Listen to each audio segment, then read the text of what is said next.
doing? Good to see y'all. What you got for me? Cool hat. Yeah. Is that your own brand? Yeah. It's just our foundation. Gotcha. Thielen Foundation, yeah. So you have a former wide receivers coach as a head coach. You've got a former wide receivers coach as an offensive coordinator. You've got a former wide receiver as a wide receivers coach. How appealing is that to you as a veteran wide receiver? Yeah, I mean, mostly I think the coolest thing so far is just like all of those guys you mentioned, their passion for the game.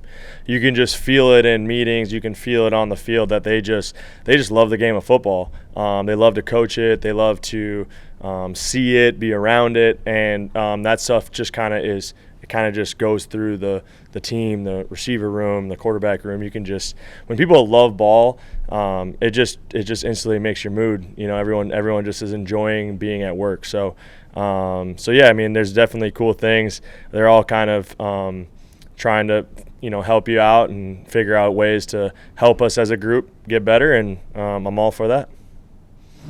Adam, at the end of last year, you told us you were really curious and interested to see who they brought in, and what have you thought of Dave specifically and his philosophy on offense?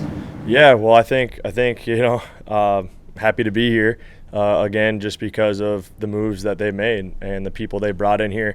Not only just great people, but like I said before, people that have passion for the game and love the game of football and know the game of football. And have the experience. Even though they're young guys, they have a lot of experience in this league. So I think the biggest thing that's jumped out so far is just that energy, that passion, that excitement to be in the building, be around the guys. Like I said before, it kind of permeates through the locker room, which is a good feeling. Speaking of moves, the moves you and Deontay had in that video we saw on social media dancing, want to care to elaborate on your dance moves? Yeah. Well, I'm always having fun. So if people that know me well, they know that I'm always kind of dancing or doing something funny. So I just like to keep it light. And like I said, like the coaches, I just love to be in the building, be around the guys. Man, that's like my happy place. Like yesterday, getting back on the football field and doing football. Don't get me wrong, I love to train and do all that, but that's not my true love and passion. My true love and passion is being out there playing football, being around the guys. Being a leader, being a mentor, but also trying to get better every day. And so it's been fun being back on the field. Speaking of Johnson, what does he bring to your group? I think he just brings a confidence. I think he brings experience. I think he brings versatility. He's a guy that can do a lot of things. Just from watching him from afar and being around the last couple of days, he's a guy that can do a lot of things well, which I think in this league is really important and can really elevate an offense when a guy can be very versatile, similar to a lot of guys that have had success in this league. You look like Devontae Adams and Justin Jefferson. Some of those guys that have had a lot of success, they can do a lot of things well. They're not just pigeonholed in being an X receiver or only in the slot, just doing a lot of things well. So it really helps the coaches to be able to kind of move people around and just kind of make it tough on the defense. Was confidence something this group, this wide receiver room lacked, you think, last year? Yeah, I think it's just that swagger, that confidence, that I call it that dog mentality. I think that's what every group is looking for, right? The more guys you can have with that mentality, obviously bust their tail, work hard, but have that, get in between those lines and you're a different player. The more guys you can have, I think the better your group is going to be. A new coaching staff and a lot of new faces on the team. How would you describe the vibes these last couple of days? Well, if you want to be honest with you, this time of year is always good vibes because there's no stress, there's no wins, there's no losses. You're meeting people. It's always good vibes. It doesn't matter who the coaching staff is. It doesn't matter who the players are. We got to focus on getting better every single day and carrying that on into the season. I think what they're doing right now is setting that up. Why the energy, the passion that they bring in every single day that will permeate through the locker room, that we can bring in energy and effort. And just continuing to do that and bring that into a season that's a stressful game, let's be honest, right? When we start wins and losses and all that, it's a stressful game. So that's when the true colors show, but you got to work on those things now, and it's all part of the process. So it's been a great start. Vibes are good, and let's keep it going. When you sat back and kind of reviewed the season on your own, Was there something that you wanted to be better at this year? And if so, how did you work on that? Yeah, I mean, there's always things. I mean, I think right after the season's over, I kind of take a week to just kind of decompress, kind of just focus on my family and get away a little bit, and then I get right back into, okay, what do I need to work on? What do I need to get better at? I think now where I'm at in my career, I need to make sure that I can be at my peak level throughout the entire season, that I can run my fastest numbers and hit those measurements through the entire season and not have dips through the season and things like that. You're going to have that, but so that was kind of my focus, is recovery, getting strong again, and then now is my focus is the football stuff. Okay, I need to get better at this route or that route, or being more versatile and being able to take the top off the defense, but also do the intermediate stuff. So I'm always trying to get more versatile.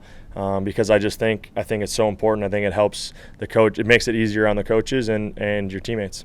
Are there any guys who in the league had success as older receivers that you have sort of studied and or consulted with? Yeah, I mean, you look at a guy like Larry Fitzgerald, who had success for a long time. Minnesota guy. I've gotten to know him really well. So I've always picked his brain over the years. Get to spend some time with him, playing some golf with him and things, and get to pick his brain. You know, he's always very good about answering the phone if I call, even if it's a random phone call, just to pick his brain about certain things. Obviously, you look at a guy like Jerry Rice. Obviously, grew up loving the way that he played the game and you know, played the game for a long time. And so, you know, I look at kind of the things he did late in his career, and what he was able to do when no one thought he could do it. So for me, it's still just focus on every single day and the process, and then letting the rest kind of play itself out.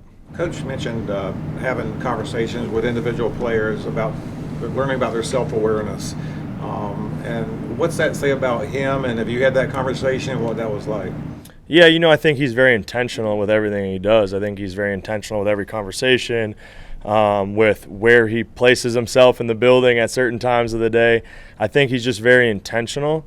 And yeah, have had some great conversations, you know, dating back to when he first got hired and things like that. So, you know, I think it's been a very open dialogue, you know, back and forth, say, hey, what do you need from me, and vice versa. So, you know, I think it's just great to have great communication from the top down. And, again, it's an ongoing process because it can't just start here and stop here. It's got to continue on. And, you know, I think that's kind of the things that they're putting in place to make sure that we do that. Having a coach closer in age, does it make the communication easier? So I don't think so. I think I believe I answered this with an interview I did recently, but the way I explained it was, I mean, you look at a guy like Pete Carroll, right? He's an older guy, but I think he relates really well with the players. I think it really comes down to that energy, that passion for the game, and just being able to communicate with guys. I don't think age is important in that. I think it's just hey, what kind of mindset do you bring to your daily routine? What kind of energy? What kind of passion? When guys can feel that and they can see it day in and day out through the good and bad times, I think that's when you start to earn respect as a coach, and guys want to play for you. Adam, there's been a lot of talk, and there's an expectation that the Panthers will draft a wide receiver. I'm curious, as a veteran, how does that impact a wide receiver room?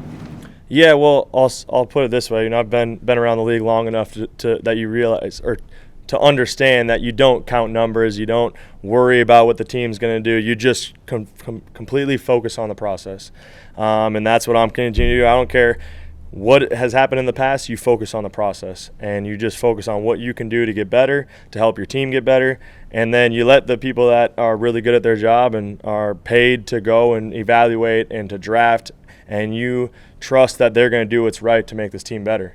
And at the end of the day, especially where I'm at in my career, that's all I care about is helping this team get better, and giving us a chance to win as many games as possible and set us up for an opportunity to, you know, get to the playoffs and win the division and see what happens after that. But again, you know, I love watching the draft because I know that these guys that whoever we draft are going to help our team either be successful or unsuccessful. So I can't wait to see who those guys are and get a jump on getting to know them and kind of helping them along with the process. Is that a message? Is that a message that you've said to your teammates? Said to your wide receivers? Yeah, I mean, I wouldn't say I've had like a specific conversation about it, but I always try to like shed light on those things through experience. When I hear someone talking about something, whether it be talking about something like that, you kind of say, hey, I've been there, right? I've been a young player that had on a team that drafted a receiver first overall or first round. And so you kind of understand, but you also say, hey, at the end of the day, they're going to play the best player. At the end of the day, the coaches, the GM, they want to win. And so they're going to put the best player and the guy that helps them win on the field. So you do everything you got to do to prove that you're that guy, and then you just let it play out. A simple question, but what excites you about this upcoming season with the Carolina Panthers? I know you dig for a lot of motivation. We've talked about that in the past. I'm just curious, first thoughts about that? Yeah, well, first of all, I think it's exciting to be the underdog, that everyone thinks that we can't or we're not good enough or we were this or that last year. I think that's really exciting, especially as a competitor, to be able to use that as a chip on your shoulder, to go out there and bust your tail. And I think it's a good now that it's over, it's a good thing to look back on and say, we don't want to be that. So we better bust our tail and figure it out right now. I think it gives you a sense of urgency. I think sometimes when you have success in this league, you tend to just when you're in now, you kind of go through the motions. When you don't have success, I think it gives you that sense of urgency to say, hey, it may be April, whatever, but there's a lot of work to do, and we're going to gain a lot of ground by being intentional, and I feel like that's something we've done so far. When you have a season like last year, is it better that you have a lot of new coaches and things in place, or do you have had experience where, the other way around, where you keep a lot? I don't think it really matters. I think it's all about the mindset of the players and coaches, and do you take it? Which way you can take it? There's two ways to take it, right? If you have a bad season, there's one way to kind of sulk in it and to be mad about it, frustrated, and not do the little things to not let that happen again. Or there's another way of saying, using it as motivation and getting back to work and getting after it. Adam, I've talked to this kind of before, but you're one of the ultimate undrafted success stories at wide receiver. A lot of guys are going to get drafted this weekend. A lot of guys aren't. What advice would you give to a guy who maybe doesn't hear his name this weekend, but maybe gets a phone call afterwards? Yeah, I mean, well, at the end of the day, every opportunity, whether you're drafted or not drafted, once you get in this building, you have a chance. So I would say that you don't, again, it's the same thing that I talk to these guys about all the time. It's just stick to the process. If you start worrying about, okay, there's only 7 guys going to make it, 5 active, 2 practice squad, well, this guy's in front of me or whatever, you're not going to perform, and then you're not going to make the team. And so I always say just stick to the process, take every day like it's your last day, and prove it every day. You got to prove it. And if you think you're good, that's great, but you got to go prove that you're good too. And I think that's something that for me, when I have a bad practice, I even to this day, I'm mad, I'm frustrated because I know that every day is so important. And so I think you got to have that mindset and you let it play out. And I think the big thing is when you give everything you got, when you take care of your body and you bust your butt in the off season, you do those things, you can live with the results. And so that's the biggest thing I tell guys is just focus on the process so that way you can live with the results, good or bad. Even if you don't make the team, you can live with it if you did everything you could to make that team, and you can rest easy with that. I think so. Thanks, guys.